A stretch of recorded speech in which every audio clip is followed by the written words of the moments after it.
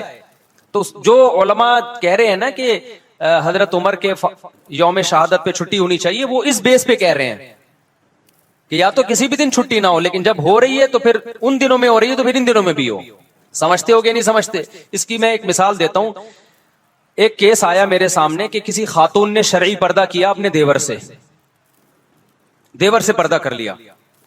تو دوسرے دیور کو, وہ جو دیور جس سے پردہ کیا نا, اس کو بڑا اعتراض تھا کہ یہ مجھ سے پردہ کر رہی ہے. تو میرے پاس کیس آیا, میں نے بہت ڈانٹا. میں نے کہا بھائی عورت پر لازم ہے کہ اپنے دیور سے پردہ کرے. خاتون سے پوچھا گیا, اس نے کہا میں نے شریعت کی وجہ سے کیا ہے ایسا. تو میں نے ان کے دیور کو بولا, میں نے کہا بھائی جب آپ سے پردہ کر رہی ہے تو آپ کیوں مجبور کر رہے ہو اس کو, یہ تو شریعت کے حکم سمجھ کے کر رہی ہے. اس نے بڑی اچھی بات کی, اس نے کہا کہ یہ میرے سے کر رہی ہے, دوسرے بھائی سے نہیں کر رہی. اب بات سمجھ میں آئی؟ میں نے کہا بات تو معقول. کہہ رہے اگر شریعت کی وجہ سے کر رہی ہے تو دونوں سے کرے نا, اس سے نہیں کر رہی, مجھ سے کر رہی ہے. اس کا مطلب میرے پر گویا بزبان حال الزام لگ رہا ہے کہ یہ بندہ 2 نمبر ہے, یہ خراب ہے. تو شریعت کی وجہ سے اگر ہم کر رہے ہیں تو بھائی پھر عورت کر رہی ہے تو پھر سارے دیوروں سے پردہ کرے نا, یہ والے سے کر رہی ہے, وہ والے سے نہیں کر رہی ہے. یا تو چلو کوئی بوڑھا ہو گیا بہت زیادہ, وہ ایک الگ بات ہے. تو یہ بات اس دیور کی بالکل معقول تھی, یہ اعتراض بالکل معقول تھا. تو اسی طرح میرے بھائی ہم یہ کہتے ہیں کہ اسلام میں نہ کسی کا یوم ولادت منایا جائے گا, نہ کسی کا یوم شہادت. اصل تو یہی ہے. لیکن اگر منا رہے ہو تو پھر یہ کیا کہ فلاں کا مناؤ فلاں کا نہیں مناؤ, اس کا مطلب فلاں کو ویلیو دے رہے ہو, فلاں کو آپ بالکل ویلیو نہیں دے رہے. تو وہ اس بیس پر مطالبہ کرتے ہیں کہ حضرت عمر کا یوم شہادت چھٹی کا دن ہونا چاہیے. ورنہ اصولی طور پر جو میں نے مسئلہ بیان کیا, اسلام میں نہ برسی ہے نہ برتھ ڈے ہے, یوم ولادت ہے ہی نہیں. اسلام نے خود ہمیں تاریخیں بتا دی ہیں کہ ان دنوں میں تم نے یہ کام کرنے ہیں. تو اسلام نے ہمیں بتا دیا بھائی 10 محرم کا دن روزہ رکھنے کا دن ہے. 10 محرم کا دن کیا ہے؟ روزہ رکھنے کا دن ہے, یہ ایک مقدس دن ہے. اس کے بعد کیا کرنا ہے؟ اس کے بعد سفر, ربیع الاول, ربیع الثانی, جمادی الاول. اب ربیع الاول میں لوگ عمرہ کر رہے ہوتے ہیں, اس کو زیادہ فضیلت سمجھتے ہیں, یہ بدعت ہے. ربیع الاول میں عمرے کا وہی ثواب ہے جو سفر میں عمرے کا ثواب ہے. اگر آپ اس میں زیادہ ثواب سمجھ کے کریں گے تو یہ عمل بدعت بن جائے گا, کیونکہ کسی صحابی, تابعی یا پیغمبر سے ثابت نہیں ہے کہ انہوں نے ربیع الاول میں عمرے کا زیادہ اہتمام کیا ہو کہ جی ربیع الاول آ رہا ہے تو ہم اس میں زیادہ اہتمام کریں گے. بعض لوگ سمجھتے ہیں ربیع الاول کے مہینے میں روضہ رسول پہ حاضری کا زیادہ ثواب ہے, تو یہ بھی غلط ہے. نہ کوئی ہمیں حدیث ملتی ہے کہ ربیع الاول میں آپ روزے پہ حاضری دیں گے تو زیادہ ثواب ملے گا, نہ کسی صحابی کا عمل ہے. صحابہ کی نظر میں روزے پہ حاضری محرم ہو, سفر ہو, ربیع الاول ہو, ربیع الثانی ہو, ان تمام مہینوں میں برابر تھی. کسی مہینے کو انہوں نے ویلیو نہیں دی.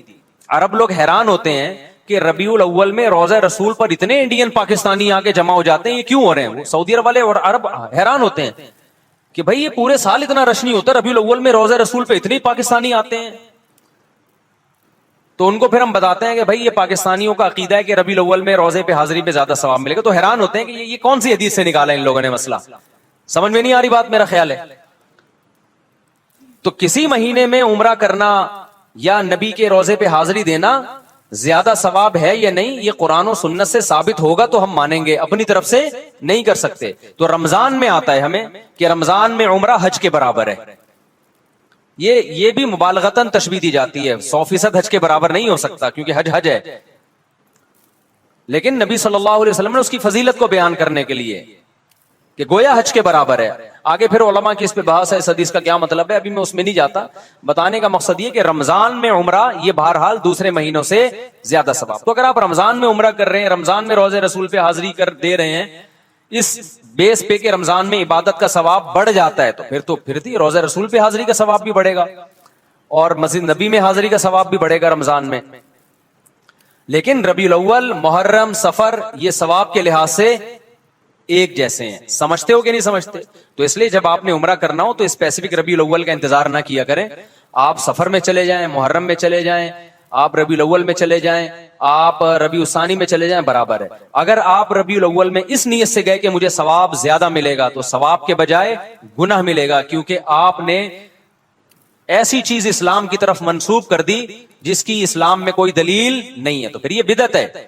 سمجھتے ہو کہ نہیں سمجھتے ہو؟ پھر وہی بات جو میں نے بھی پورے بیان میں کہی ہے کہ کوئی لوگ آپ کو کہیں گے یوں یوں ایسے، آپ بولو بھائی ہم لکم دینکم ولی دین. وہ گرین چینل والے کرتے ہیں تو ان کو کرنے دیں، ان کا مسلک ہے، تو ہمارا مسلک یہ بولو نہیں. تو آپ ایک فیصلہ کرو گرین یا وائٹ، ایک طرف آ جاؤ. آپ سمجھتے ہو کہ نہیں سمجھتے ہو؟ تو ہماری نظر میں سارے مہینے برابر ہیں. رمضان میں زیادہ ثواب ہے، رمضان میں تو ہر عبادت کا ثواب کئی گنا بڑھ جاتا ہے، تو عمرے کا بھی ثواب بڑھے گا ظاہر ہے. تو یہ برسی نہیں ہے اسلام میں، نہ یوم ولادت ہے یا نہ یوم وفات ہے. ہاں تو اسلام نے کیا کیا کہ رمضان کا مہینہ رکھا، ربیع الاول کا نہیں رکھا، ربیع الثانی کا نہیں رکھا، جمادی الاولی، جمادی الثانی، رجب، شعبان، رمضان کا پھر مقدس مہینہ. پھر اسلام نے ہمیں یکم شوال کا مقدس دن قرار دیا، وہ عید کا دن ہے، وہ بھی نہ کسی کی ولادت نہ کسی کی وفات. پھر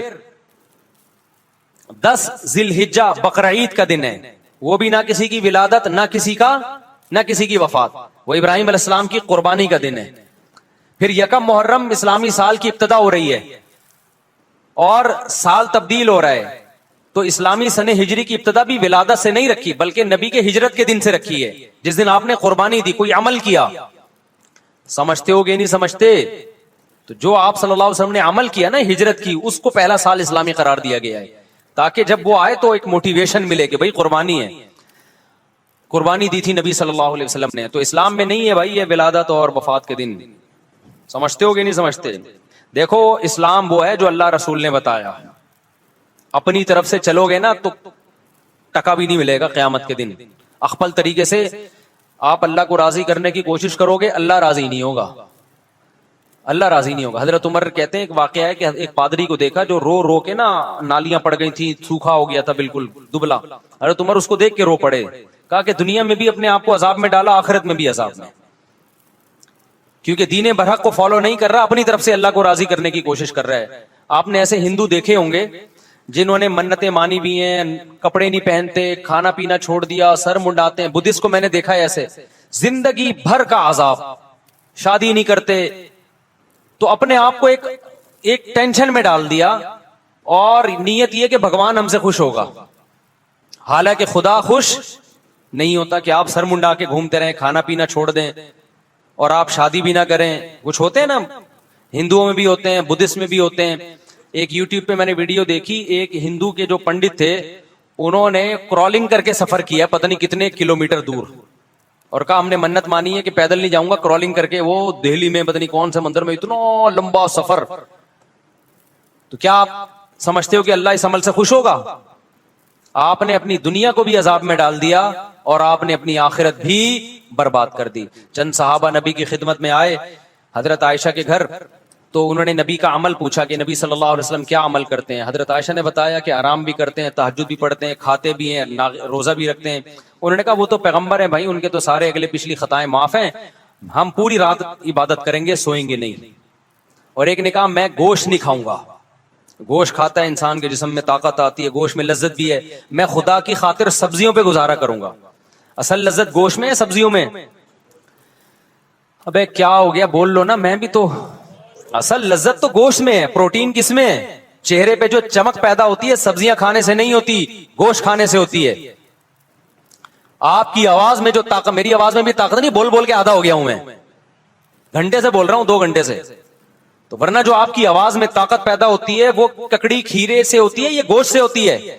اچھا مجھے ایک بات بتاؤ، گوشت خور جانور دھاڑتے ہیں یا سبزی خور جانور دھاڑتے ہیں؟